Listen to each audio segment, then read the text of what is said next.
అందరికీ నమస్కారములు. నా పేరు రాధా. కొచ్చేరు కమిటీ. ద్వితీయ దైవ గ్రంథంలో రత్నవాక్యంలో నాకిచ్చిన వాక్యము 16వ అధ్యాయం 12వ వచనము. నేను మీతో చెప్పవలసినవి ఇంకాను అనేక సంగతులు గలవు, కానీ ఇప్పుడు మీరు వాటిని సహింపలేరు. వివరము: దేవుడు మనిషిగా వచ్చి జ్ఞానంను ప్రజలకు బోధించిన ప్రజలు మనోభావాన్ని బట్టి ఆచితూచి బోధించవలసి ఉన్నది. దైవ జ్ఞానంనైనా సమయం సందర్భం బట్టి బోధించవలసి ఉండును. కాబోయే భార్య వద్దకు పోయి, నీవు నా భార్య అంటే ఆమె ఒప్పుకోదు, ఒప్పుకోకపోవడమే కాక కొట్లాటుకు వచ్చును. అదే విషయం పెళ్ళైన తర్వాత నీవు నా భార్య అంటే ఆమె ఎంత సంతోషపడను గాని కొట్లాటుకు రాదు.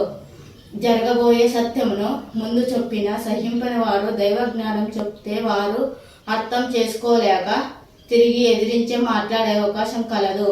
అందువలన దేవుడు మనిషిగా వచ్చిన భూమి మీదకి వచ్చిన ఆయన కూడా సత్యమును ఆచితూచి చెప్పవలసి వచ్చినది.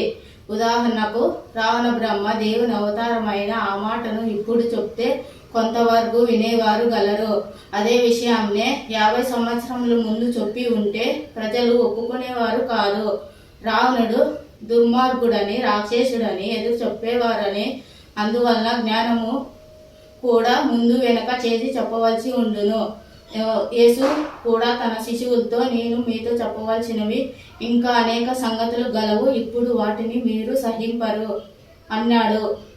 యేసుకు తాను మనుషుల మధ్యలో నుండి పోవలసిన కాలం దగ్గర పడిందని, చెప్పని విషయములను రాబోయే ఆదరణకర్త చెప్పునని ముందే తన శిష్యులతో చెప్పాడు.